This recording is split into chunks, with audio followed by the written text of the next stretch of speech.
Hello friends, welcome back to my YouTube channel Stephen Academy में आपका एक बार फिर से स्वागत है। और दोस्तों, आज हम लेकर आए हैं बीएससी एग्रीकल्चर वालों के लिए इंट्रोडक्शन ऑफ फॉरेस्ट्री का जो एक मॉडल पेपर मैंने तैयार किया है वो हम आप लोगों को दिखाने वाले हैं। और वीडियो बहुत ही ज़बरदस्त होने वाला है, तो प्लीज़ वीडियो को आप लोग पहले ही लाइक कर दीजिए। वीडियो आप लोगों को ज़रूर पसंद आएगा और इसी प्रकार के वीडियो और भी सब्जेक्ट के आप लोगों को मिलते रहेंगे। आप लोग कमेंट करके ज़रूर बताइए कौन से सब्जेक्ट का चाहिए वीडियो, ठीक है। चलिए बिना किसी देरी के वीडियो आप लोगों को दिखाते हैं कि वीडियो में क्या क्या मैंने बनाया हुआ है। और ये पूरा मॉडल पेपर मैंने तैयार किया हुआ है सिर्फ आप लोगों के लिए। और भी इस सब्जेक्ट से रिलेटेड आप लोगों को शॉर्ट नोट्स वाले वीडियो या अन्य क्वेश्चंस वाले वीडियो भी आप लोगों को प्रोवाइड करा दिए जाएंगे, ठीक है। तो चलिए वीडियो को शुरू करते हैं और देखते हैं इसमें कौन कौन से क्वेश्चन आ रहे हैं। वीडियो को जल्दी से लाइक कर दीजिए और जितना हो सके आप लोग शेयर जरूर कर दीजिएगा अपने दोस्तों के साथ, ठीक है। चलिए देखते हैं वीडियो में क्या दिया गया है। यहाँ पर क्वेश्चन नंबर पहला, मैंने ये model paper forestry introduction of forestry का तैयार किया हुआ है। तो इसमें देखते हैं, इसमें ये जो फॉरेस्ट्री पहला क्वेश्चन पूछा गया है, पहला क्वेश्चन क्या पूछा गया है, पहला क्वेश्चन देखते हैं। तो पहला क्वेश्चन पूछा गया है यहाँ पर, प्राकृतिक पुनरुत्पादन को परिभाषित कीजिए, कृत्रिम पुनरुत्पादन का विस्तार पूर्वक वर्णन कीजिए।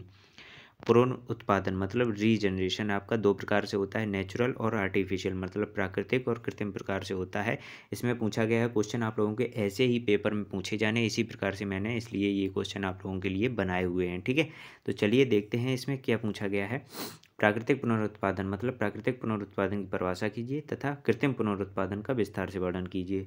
इसकी मतलब नेचुरल रीजनरेशन की आपको लोगों को परिभाषा देनी है और कृत्रिम की आप लोगों को विस्तार पूर्वक वर्णन करना है। तो नेचुरल रिजर्वेशन की जो परिभाषा होती है वो क्या होती है, पुनरुत्पादन की वो विधि जिसमें किसी वन फसल या नवीनीकरण स्वयं अर्थात प्राकृतिक विधि से बोए हुए बीज, कॉपिस, राइजोम तथा रूट शकर से होता है, इसे प्राकृतिक पुनर्जनन कहते हैं। अब इसे देख लेते हैं। प्राकृतिक पुनर्जनन या तो बीज से होता है या पादप के किसी भाग से होता है, जैसे कॉपिस, राइजोम या रूट शकर के द्वारा होता है, तो इसे हम क्या कहते हैं, प्राकृतिक पुनरुत्पादन कहते हैं। प्राकृतिक पुनरुत्पादन जो होता है या बीज से होता है या पौधे के किसी भाग से होता है, जिसे हम प्राकृतिक पुनरुत्पादन कहते हैं, ठीक है। चलिए देखते हैं आगे आगे क्या दिया गया है हमारा, कृत्रिम पुनरुत्पादन। कृत्रिम पुनरुत्पादन के बारे में चर्चा कर लेते हैं। Artificial regeneration. अब आर्टिफिशियल रीजनरेशन क्या होता है, इसका हमें विस्तार पूर्वक वर्णन करना है। तो कृत्रिम पुनरुत्पादन प्रत्यक्ष बीज रोपण या पौधे के वानस्पतिक भागों जैसे जड़, तना, पत्ती आदि से कृत्रिम विधि द्वारा जैसे कटिंग, बडिंग, लेयरिंग आदि से वन फसल को स्थापित करना कृत्रिम पुनर्जनन कहलाता है, ठीक है। अब इसे देख सकते हैं, कृत्रिम पुनरुत्पादन में क्या होता है, पौधे के वानस्पतिक भागों। अब वानस्पतिक भाग कौन कौन से होते हैं, जैसे जड़, तना, पत्ती आदि के द्वारा कृत्रिम विधि से जैसे कटिंग, बडिंग, लेयरिंग आदि के द्वारा वन फसल को स्थापित करना ही कृत्रिम पुनरुत्पादन कहलाता है, ठीक है। अब आप लोगों ने डेफिनेशन देख ली, अब इसका थोड़ा डिस्क्राइब भी करना होगा आप लोगों को।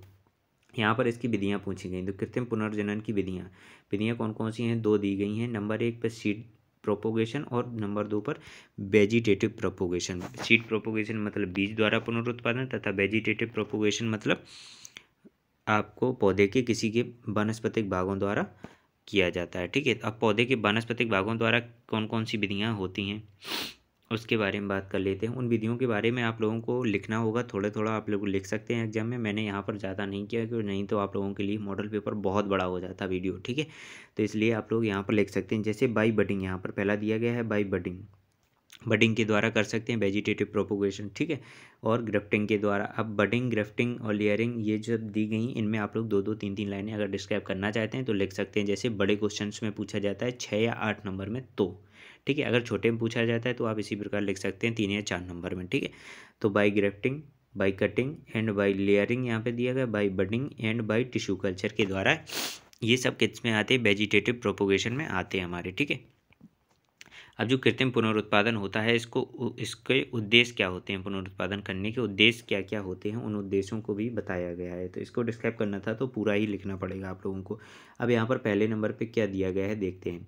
यहाँ पर दिया गया यह प्राकृतिक पुनर्जनन की एक पूरक विधि होती है, मतलब यह प्राकृतिक पुनर्जनन को पूरा करती है। कौन, कृत्रिम पुनर्जनन जो होती है ये प्राकृतिक पुनर्जनन की पूरक होती है, ठीक है। आगे देखते हैं नंबर 2। नंबर 2 में क्या दिया गया, कृत्रिम विधि द्वारा भ्रष्ट विकृत क्षेत्र, डिग्रेडेड एरिया, मतलब जो कि भ्रष्ट है, बेकार पड़ा हुआ जो क्षेत्र है उसको पुनः स्थापित किया जा सकता है इसके उद्देश्य से, ठीक है। किससे, कृत्रिम पुनरुत्पादन के द्वारा हम जो बेकार पड़ी भूमि होती है उसको पुनः स्थापित कर सकते हैं। ठीक है, कुछ अब इसके देखते हैं तीसरा पॉइंट। तीसरा पॉइंट क्या दिया गया, इस विधि द्वारा प्रति इकाई क्षेत्रफल, उत्पादकता आदि को बढ़ा सकते हैं। ठीक है, 4 नंबर में मृदा एवं जल संरक्षण को सुधार करना। 5 नंबर में इसी प्रकार दिया गया, पर्यावरण संरक्षण के लिए कृत्रिम पुनरुत्पादन करना जरूरी होता है। ठीक है, अगर आप लोगों को ज़्यादा पॉइंट नहीं आ रहे हैं तो आप लोग सिर्फ 5 पॉइंट याद रखिए और 5 पॉइंटों को ही आप लोग लिख दीजिए, इससे भी आप लोगों का डिस्क्राइब हो जाएगा। ठीक है, अगर आप लोगों को ज़्यादा आ रहे हैं तो आप लोग ज़्यादा भी लिख सकते हैं। जैसे कि 6 नंबर, इससे प्रजातियों के जीनोटाइप व फिनोटाइप में सुधार होता है। नंबर 7 में है, इस विधि में रोग प्रतिरोधक क्षमता बढ़ती है। 8 नंबर, इससे वन फसल के उत्पादों में सुधार होता है तथा जिससे निर्यात तथा आय बढ़ जाती है। 9 नंबर में क्या दिया गया है, इससे मांग के अनुसार विभिन्न स्रोतों में वन फसलों को उगाया जाता है। और 10 नंबर, घरेलू एवं औद्योगिक उपयोग में सहायक होते हैं। ठीक है, इस प्रकार आपका ये क्वेश्चन नंबर 1 पूरा हो जाएगा। अब आगे बात करते हैं क्वेश्चन नंबर 2 मैंने ये जो बनाया हुआ है उसके बारे में। ये आप लोगों के जो मैंने 5 क्वेश्चन तैयार किए हैं इस मॉडल पेपर में, वो आप लोगों के सभी इंपॉर्टेंट है। और वीडियो को आप लोगों को अच्छा लग रहा हो तो प्लीज़ इसे लाइक कर दीजिए और अपने दोस्तों के साथ ज़रूर कर दीजिए और इसे ज़्यादा से ज़्यादा शेयर करें ज़रूर, जिससे सबको पता चल सके कि आप लोगों के क्वेश्चन किस प्रकार से आने वाले हैं। ठीक है, अब देखते हैं इसमें क्वेश्चन नंबर 2। क्वेश्चन नंबर 2 में क्या दिया गया है, पुनरुत्पादन को परिभाषित कीजिए, बीज अंकुरण को प्रभावित करने वाले कारकों का विस्तार पूर्वक वर्णन कीजिए। ठीक है, अब पुनरुत्पादन क्या होता है, रीजनरेशन, जैसा जो कि अभी हम लोगों ने पढ़ा था ऊपर, वो रीजनरेशन के प्रकार थे और यहाँ पर हम लोगों को पढ़ना है रीजनरेशन क्या होता है। ठीक है, तो पुनरुत्पादन रीजनरेशन, इसकी परिभाषा क्या होती है, वन पुनरुत्पादन वह प्रक्रिया है जिसमें जिसमें बाल वृक्ष, रखरखाव तथा नष्ट किए गए या जलाए गए पौधों को पुनः स्थापित करना पुनरुत्पादन कहलाता है। जैसा कि इसके नाम से स्पष्ट हो रहा है, पुनरुत्पादन मतलब पुनः उत्पादन करना। जैसे कि कोई वृक्ष या पेड़ पौधे हैं वो टूट गए हैं या उन जल गए हैं तो उनको, या नष्ट कर दिए गए हैं तो उनको पुनः से स्थापित करना ही पुनरुत्पादन विधि कहलाती है। ठीक है, अब पुनरुत्पादन को प्रभावित करने वाले कुछ कारक यहाँ पर दिए गए, उन कारकों को देखते हैं। तो कारकों का विस्तार से वर्णन कीजिए कहा गया है। तो मैंने अभी कारक जो हैं वो यहाँ पर ऐसे ही लिख दिए। आप लोगों को जब ये लिखने होंगे तो ये हेडिंग डाल करके आप लोगों को हाईलाइट करके इनको यहाँ से, और इसमें 4-4 5-5 लाइनें आप लोगों को ऐड करनी होंगी। जैसे कि बीज का आकार, अब ये बीज के आकार हेडिंग डाल करके फिर आप लोगों को 4 या 5 लाइन जो कुछ भी आप लोग डिस्क्राइब करना चाहते हैं उसको लिख सकते हैं। ठीक है, अब इसमें जो बीज अंकुरण को प्रभावित करने वाले जो कारक होते हैं वो 2 प्रकार से होते हैं, एक आंतरिक कारक होते हैं और दूसरे बाह्य कारक होते हैं। ठीक है, अब आंतरिक कारक की चर्चा कर लेते हैं। आंतरिक कारक कौन कौन से, आंतरिक कारक पे नंबर 1 पे आता है बीज का आकार, नंबर 2 पर आता है जल की पारगम्यता, नंबर 3 पर आता है भ्रूण विकास, नंबर 4 अंकुरण धारिता, नंबर 5 पर अंकुरण क्षमता, नंबर 6 पर अंकुरण ऊर्जा, नंबर 7 पर पादप प्रतिशत। ठीक है, अब जो बाह्य कारक होते हैं, बाह्य कारक कौन कौन से होते हैं, जैसे वायु, तापमान, आर्द्रता, प्रकाश, मृदा की दशा तथा बीज सैया होती है। ठीक है, इन सब, ये आंतरिक और बाह्य कारक होते हैं, इन सबको आप लोगों को डिस्क्राइब करना होगा अगर आप लोगों का लॉन्ग क्वेश्चन में पूछा जाता है तो। ठीक है, आगे बात करते हैं क्वेश्चन नंबर 3। क्वेश्चन नंबर 3 में जो क्वेश्चन है वो हमने देखिए कौन सा बनाया हुआ है, क्वेश्चन नंबर 3। क्वेश्चन नंबर 3 में पूछा गया है, कृषि वानिकी को परिभाषित कीजिए। कृषि वानिकी मतलब एग्रोफॉरेस्ट्री की आप लोगों को परिभाषा लिखनी है और कृषि वानिकी के सिद्धांतों एवं महत्वों का विस्तार पूर्वक वर्णन कीजिए। अब कृषि वानिकी के सिद्धांत एवं महत्वों का विस्तार पूर्वक वर्णन करना है, तो कृषि वानिकी को परिभाषित कीजिए मतलब कृषि वानिकी की परिभाषा लिखनी है और कृषि वानिकी के सिद्धांत एवं महत्वों का विस्तार पूर्वक वर्णन कीजिए। अब आप लोगों से जो लॉन्ग आंसर टाइप क्वेश्चंस पूछे जाते हैं उसमें क्या होता है, आप लोगों को खंड में दिए जाते हैं। खंड में कैसे दिए जाते हैं, जैसे ये क्वेश्चन पूछा गया कृषि वानिकी को परिभाषित कीजिए। अब ये क्वेश्चन आप लोगों को खंड में दे दिया गया जिससे आप लोगों को सॉल्व करने में कोई परेशानी नहीं होने की, क्योंकि इसमें परिभाषा पहले लिखनी है फिर लिखना है कृषि वानिकी के सिद्धांत और महत्व का विस्तार पूर्वक वर्णन कर देना है, आप लोगों की हो जाएगा। ठीक है, अब एग्रो फॉरेस्ट्री की परिभाषा जो बताई गई है, हमने बताया था जब मैंने आप लोगों को जो पेपर सॉल्व करवाए हुए थे अभी प्रीवियस ईयर वाले, वो आप लोगों ने देखे होंगे, सॉल्व नहीं करवाए थे मतलब उनको बताया हुआ था किस प्रकार के आप लोगों को क्वेश्चन पूछे जाते हैं। तो उसमें मैंने एक चीज़ बताई थी कि अगर आप लोग किसी भी आप लोगों से हेडिंग या बड़ा क्वेश्चन पूछा जाए तो उसकी परिभाषा आप लोगों को इंग्लिश में आती है तो पहले इंग्लिश में लिख दीजिए, इसके बाद हिंदी में लिख दीजिए और फिर उसको डिस्क्राइब करते चले जाइए, आप लोगों को पूरे नंबर मिलेंगे, कोई भी नंबर आप लोगों का नहीं कटेगा। ठीक है, इसी प्रकार देखिए मैंने यहाँ पर वही तरीका अपनाया हुआ है जिस प्रकार से मैंने उसमें बताया हुआ था। अगर आप लोगों ने वो वीडियो नहीं देखें तो प्लीज़ आप लोग वीडियो को ज़रूर देखें और लिंक आप लोगों को डिस्क्रिप्शन बॉक्स में मिल जाएगी। ठीक है, तो यहाँ पर लिखा हुआ है, पहले मैंने इंग्लिश में लिखी हुई परिभाषा, फिर इसके बाद हिंदी में दी गई। तो इंग्लिश में हमारी जो परिभाषा है वो क्या है, तो इंग्लिश में परिभाषा हमारी यहाँ पर ये दी गई है। तो इंग्लिश में परिभाषा क्या दी गई, growing of forestry along with agricultural crop on the same piece of land is called agro forestry.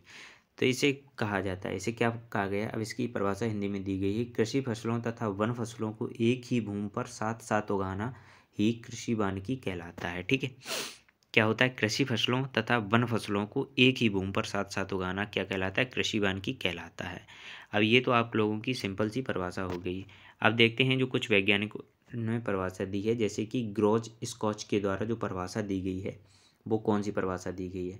Gross scotch के द्वारा अगर आप लोगों से परिभाषा पूछी जाती है तो आप लोग नीचे वाली परिभाषा को लिख देंगे। ठीक है, डेफिनेशन, तो नीचे वाली डेफिनेशन क्या है, कृषि वानिकी के अंतर्गत वृक्षों एवं अन्य विशाल पादपों को पहले से लगे वृक्षों के संरक्षण व क्रियाशील पौधरोपण व स्वतः पुनर्जीवित होने वाले वृक्षों के द्वारा खेती में सम्मिलित किया जाता है। स्कॉच के द्वारा अगर ग्रॉस स्कॉच के द्वारा अगर परिभाषा पूछी जाती तो आप लोग ये वाली लिख देंगे। ठीक है, आगे बढ़ते हैं, देखते हैं क्या दिया गया। आगे आप लोगों से कहा गया था कृषि वानिकी के सिद्धांत, सिद्धांत क्या क्या होते हैं कृषि वानिकी को, उनको डिस्क्राइब करिए। तो ये सिद्धांत यहाँ पर दिए हुए हैं। फर्स्ट नंबर पे क्या आप लोगों का दिया गया है, देखिए, कृषि वानिकी में स्थानीय एवं पर्यावरणीय जलवायु परिस्थितियों को ध्यान में रखा जाना चाहिए। ठीक है, अगर कृषि वानिकी आप लोग कर रहे हैं तो स्थानीय एवं पर्यावरणीय जलवायु परिस्थितियों को ध्यान में जरूर रखना चाहिए। नंबर दो में क्या आता है, कृषि वानिकी में वार्षिक वृद्धि दर 2 से 3 मीटर होनी चाहिए। वृक्षों की वार्षिक वृद्धि दर जो होती है वो 2 से 3 मीटर होनी चाहिए। मतलब वृक्ष जो हैं आपके वो 2 से 3 मीटर प्रति वर्ष जरूर बढ़ने चाहिए। ठीक है, अब अगला सिद्धांत क्या है कृषि वानिकी का, मतलब ये सिद्धांत होने चाहिए तभी आप लोग सफल हो सकते हैं उसमें। ठीक है, तो कृषि वानिकी में चयनित वृक्ष प्रजाति में वायुमंडलीय नाइट्रोजन को स्थिर करने की क्षमता होनी चाहिए। मतलब जो वायुमंडलीय नाइट्रोजनस एटमॉस्फेरिक नाइट्रोजन जो होती है उसको क्षमता को सहन करने वाले वृक्ष होने चाहिए। ठीक है, नंबर 4 में बात करते हैं, प्रतिस्पर्धा को कम करने के लिए वृक्षों की संख्या के साथ साथ वृक्षों की समयबद्ध कटाई छटाई भी जरूरी होती है। मतलब जैसे कि उनमें किसी भी चीज़ को लेकर जैसे कंपटीशन नहीं होना चाहिए, जैसे कि पानी, खाद, सूर्य के प्रकाश आदि को लेकर कंपटीशन ना हो, इसके लिए आप लोगों को क्या करनी चाहिए, समय समय पर कटाई इनकी करते रहना चाहिए। ठीक है, आगे देखते हैं पाँचवें नंबर में क्या दिया गया है मिट्टी की जाँच एवं पोषक तत्वों का अनुमान भी फसल एवं वृक्षों दोनों को विचार करते हुए किया जाना चाहिए। ठीक है, फसल एवं दोनों को विचार करते हुए किया जाना चाहिए। ये आप लोगों के 5 पॉइंट हो गए। मैंने बताया लगभग आप लोगों अगर किसी बारे में पूछा जाता है, सिद्धांत, महत्व या लाभ पूछे जाते हैं तो ये आप लोग 5 पॉइंट याद कर लीजिए। 5 पॉइंट्स में आप लोगों का पूरा काम हो जाएगा। ठीक है, आगे देखते हैं कृषि वानिकी के महत्व। कृषि वानिकी के महत्व क्या होते हैं और किस प्रकार इनको देखा जाता है। तो कृषि वानिकी के महत्व, इनसे हम लोगों को क्या क्या लाभ होते हैं। तो मृदा क्षरण को रोकता है, कृषि वानिकी जो होती है इससे मृदा क्षरण का बचाव होता है। नंबर 2 में क्या दिया गया है, मृदा उत्पादकता को बढ़ाता है, मृदा को उपजाऊ बनाता है। नंबर 3, फसल उपज बढ़ाने में सहायक होती है, मतलब फसल उपज भी इससे बढ़ जाती है हमारी। नंबर 4, कृषि वानिकी से गांव में गोबर के स्थान पर ईंधन के रूप में लकड़ी की भी आपूर्ति हो जाती है। मतलब गोबर के स्थान पर जो गोबर के उपले बनाए जाते हैं तो उनके स्थान पर ईंधन की लकड़ी भी पूर्ति हो जाती है। नंबर 5 में देखते हैं, फसल रहित मौसम में भी पशुओं को चारा उपलब्ध कराना तथा वनों का विकास करना भी जरूरी होता है। नंबर 6 में कृषि वानिकी द्वारा पर्यावरण संरक्षण तथा मौसम संबंधी स्थिति में भी सुधार हो जाता है। ये आप लोगों का क्वेश्चन कंप्लीट हो गया। आप लोगों का क्वेश्चन एक बार इसमें महत्व, आप लोगों के कृषि वानिकी के महत्व हो गए, आप लोगों के इसके बाद सिद्धांत पूछे गए थे, सिद्धांत भी हो गए, और इसकी परिभाषा पूछी गई थी, परिभाषा भी हो गई। क्वेश्चन पूरा पूछा गया था, कृषि वानिकी को परिभाषित कीजिए, वानिकी के सिद्धांत एवं महत्वों का विस्तार पूर्वक वर्णन करो। ठीक है, आप देखते हैं नेक्स्ट क्वेश्चन मैंने इस मॉडल पेपर में जो रखा हुआ है वो क्या है आप लोगों का, देखते हैं। इसमें क्वेश्चन नंबर 4 जो मैंने रखा हुआ है मॉडल पेपर में वो है, वनों के कृत्रिम पुनरुत्पादन की विभिन्न विधियों का सचित्र एवं विस्तृत वर्णन कीजिए। वनों के कृत्रिम पुनरुत्पादन, जैसा कि अभी पहले ही क्वेश्चन में कुछ थोड़ा डिस्क्राइब हो पाया था, उसमें पूरा नहीं बताया पाया था, लेकिन ये विस्तृत क्वेश्चन पूछा गया आपसे। ठीक है, इसी प्रकार के आप लोगों के क्वेश्चन आने की संभावना है, और मैंने बहुत ही इंपॉर्टेंट क्वेश्चन आप लोगों के लिए रखे हुए हैं। ये क्वेश्चन आप लोगों के पिछले पेपरों में पूछे भी गए। अगर आप लोगों ने वीडियो नहीं देखा है तो वीडियो डिस्क्रिप्शन बॉक्स में लिंक दी गई, वहाँ से आप लोग देख सकते हैं, या फिर मेरे चैनल पर विजिट करके आप लोग प्लेलिस्ट बनी हुई है वहाँ से भी वीडियो को देख सकते हैं, जो मैंने प्रीवियस ईयर के पेपर अभी डाले हुए हैं। ठीक है, देखते हैं इसका आंसर क्या होने वाला है और इसको देखते हैं सॉल्व कैसे कर सकते हैं। ठीक है, तो कृत्रिम पुनरुत्पादन की विभिन्न विधियाँ निम्न होती हैं। कौन कौन सी विभिन्न विधियाँ होती हैं कृत्रिम पुनरुत्पादन की? जो अभी बताई हुई थी, कटिंग होती है, बडिंग होती है, लेयरिंग होती है और ग्राफ्टिंग होती है, और टिश्यू कल्चर आदि के द्वारा कर सकते हैं। तो ये आप लोगों की जो कितनी होती हैं, 5 विधियाँ होती हैं। इन विधियों से हम कृत्रिम पुनरुत्पादन कर सकते हैं। ठीक है, अब इन विधियों के अंदर कौन कौन सी मेथड आते हैं तो उनको भी देखते हैं। जैसे आते हैं नंबर 1 पर कटिंग, तो नंबर 1 पर आती है कटिंग के बारे में चर्चा कर लेते हैं। तो कटिंग यहाँ पर ये दी गई है। अब कटिंग में कौन कौन सी आती है, देखिए, एक रूट कटिंग होती है, स्टेम कटिंग या शूट कटिंग होती है, एक लीफ कटिंग होती है। अब लीफ कटिंग के अंदर भी 3 कटिंग आती हैं। लीफ बेस कटिंग होती है, फिर लीफ पेटिकल कटिंग होती है, और लीफ लेमिना कटिंग होती है। इसके बाद आता है आपका बडिंग। यहाँ पर देखिए ये सेकंड नंबर पर आता है बडिंग। ठीक है, बडिंग के बारे में चर्चा कर लेते हैं। तो बडिंग की कौन कौन सी मेथड होते हैं? एक तो होती है shield budding, patch budding, ring budding, modified ring budding, Forkert budding and modified Forkert budding. ठीक है, ये आप लोगों की 6 प्रकार की बडिंग होती है। इसके बाद बात आती है ग्राफ्टिंग की। ग्राफ्टिंग के मेथड देखते हैं। तो ग्राफ्टिंग में कौन कौन से मेथड दिए गए हैं? ग्राफ्टिंग में नंबर 1 पर दिया गया अटैच मेथड ऑफ ग्राफ्टिंग। ठीक है, नंबर 1 पर क्या दिया गया? Attach method of grafting. Number 2 और फिर दी गई है इनार्चिंग मेथड। इसके बाद दिया गया है आपका डिटैच मेथड ऑफ ग्राफ्टिंग। इसमें डिटैच मेथड ऑफ ग्राफ्टिंग में कौन कौन से आते हैं? Veneer grafting, whip grafting, tongue grafting, cleft grafting, bridge grafting and epicotyl grafting and double grafting. ये सब आते हैं आपके डिटैच मेथड में। ठीक है, अटैच मेथड में एक आती है सिर्फ इनार्चिंग मेथड। इसके बाद आती है, बात करते हैं लेयरिंग की। लेयरिंग में क्या क्या होता है? तो लेयरिंग में होती है फर्स्ट नंबर पे ग्राउंड लेयरिंग। अब ग्राउंड लेयरिंग के अंतर्गत कौन कौन से? ग्राउंड लेयरिंग और एयर लेयरिंग, 2 प्रकार की आप लोगों की लेयरिंग होती है। ठीक है, इसके जो ग्राउंड लेयरिंग में आती है कौन कौन से मेथड आते हैं? सिंपल लेयरिंग आती है, सरपेंटाइन लेयरिंग आती है, और कंपाउंड लेयरिंग आती है जिसे स्टूल लेयरिंग कहते हैं। एक टिप लेयरिंग होती है और ट्रेंच लेयरिंग होती है। ठीक है, इसके 2 ही प्रकार होते हैं, ग्राउंड लेयरिंग और एयर लेयरिंग होती है। अब इसको मैंने आप लोगों को बता दिया, क्वेश्चन में पूछा क्या गया था, एक बार आप लोगों को फिर से दिखा देते हैं। वनों के कृत्रिम पुनरुत्पादन की विभिन्न विधियों का सचित्र एवं विस्तार पूर्वक वर्णन कीजिए। सचित्र एवं विस्तार पूर्वक मतलब सचित्र तो नहीं अब कर सकते हैं, क्योंकि अगर आप लोगों को इनको डिस्क्राइब करना है, अगर बहुत ही ज़्यादा पूछा जा रहा है बड़े क्वेश्चन में 6 या 8 नंबर में, तब आप लोग इसका डिस्क्राइब कर सकते हैं, और छोटे छोटे आप लोग इसके चित्र भी बनाकर बता सकते हैं, 2-2, 3-3। ठीक है, आगे देखते हैं अगला क्वेश्चन क्या है। अगला क्वेश्चन और लास्ट क्वेश्चन है हमारा, क्या है? Question number 5। क्वेश्चन नंबर 5 को भी देखते हैं। क्वेश्चन नंबर 5 भी बहुत ही इंपॉर्टेंट आप लोगों का क्वेश्चन है। चैंपियन एवं सेठ 1968 के अनुसार भारतीय वनों के वर्गीकृत कीजिए। चैंपियन एवं सेठ के अनुसार जो वनों का वर्गीकरण किया गया था वो पूछा गया है इसमें। तो इसका आंसर देखिए क्या होगा। तो इसका आंसर दिया गया है, चैंपियन एवं सेठ के अनुसार भारतीय वनों को 5 मुख्य समूहों में बांटा गया है। किसमें बांटा गया? 5 मुख्य समूहों में बांटा गया। इस मुख्य समूह को पुनः जलवायु एवं वनस्पति के आधार पर पुनः 16 समूहों में बांटा गया है। अब इससे पहले तो 5 समूहों में बांटा गया है, मतलब इसके बाद इस मुख्य समूह को जलवायु एवं वनस्पति के आधार पर पुनः 16 समूहों में बांटा गया है। तो यहाँ पर जो मुख्य 5 समूह हैं उनको मैंने डिस्क्राइब किया है, क्योंकि अगर जो 16 हैं, अगर समूह हैं, इनको अगर मैं डिस्क्राइब करता तो बहुत बड़ा वीडियो हो जाता आप लोगों के लिए। ठीक है, तो वो आप लोग अपने हिसाब से देख लीजिएगा, उसकी तैयारी आप लोग नोट से कर सकते हैं। और पहले मैं इन 5 को आप लोगों को बताता हूँ। ये जो 5 हैं आप लोगों के 5 जो मुख्य भेद बताए गए हैं, मुख्य समूह हैं जो 5, पहला है ट्रॉपिकल फॉरेस्ट, मतलब उष्णकटिबंधीय वन। क्या होते हैं? उष्णकटिबंधीय वन मतलब ट्रॉपिकल।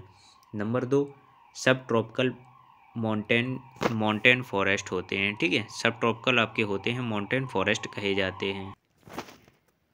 सब ट्रॉपिकल माउंटेन फॉरेस्ट इन्हें कहा जाता है। इन्हें क्या बोलते हैं? इन्हें बोलते हैं उपोष्णकटिबंधीय पहाड़ी वन कहते हैं। नंबर 3 पर आता है टेम्परेट फॉरेस्ट। टेम्परेट फॉरेस्ट को कहते हैं शीतोष्ण कटिबंधीय वन कहा जाता है। नंबर 4 पर हमारा क्या आता है? नंबर 4 पर यहाँ पर दिया गया सब एल्पाइन फॉरेस्ट। सब एल्पाइन फॉरेस्ट को उप अल्पाइन वन बोला जाता है। नंबर 5 पर एल्पाइन श्रब मतलब अल्पाइन झाड़ी वन इन्हें कहा जाता है। तो ये 5 समूह आप लोगों के हो गए हैं। ठीक है, इसी प्रकार के आप लोगों से बड़े क्वेश्चन या छोटे क्वेश्चन अगर पूछे जाते हैं तो मैंने आप लोगों को पूरा बता दिया, आप लोग इसे देख सकते हैं। अगर आप लोगों को वीडियो दोस्तों अच्छा लगा हो, मैंने इस वीडियो को बनाने के लिए बहुत मेहनत की है, वीडियो अगर अच्छा लगा तो इसे लाइक करिए, और अगर आप लोगों ने अभी तक चैनल को सब्सक्राइब नहीं किया है तो चैनल को सब्सक्राइब भी ज़रूर कर दी। इसी तरीके की वीडियो अगर आप लोगों को चाहिए कमेंट बॉक्स में ज़रूर बताइएगा मुझे, मैं पूरी कोशिश करूँगा आप लोगों को इस तरीके की वीडियो लाने के लिए। ठीक है, चलिए मिलते हैं आप लोगों को नेक्स्ट टॉपिक के साथ नेक्स्ट वीडियो में, तब तक के लिए धन्यवाद।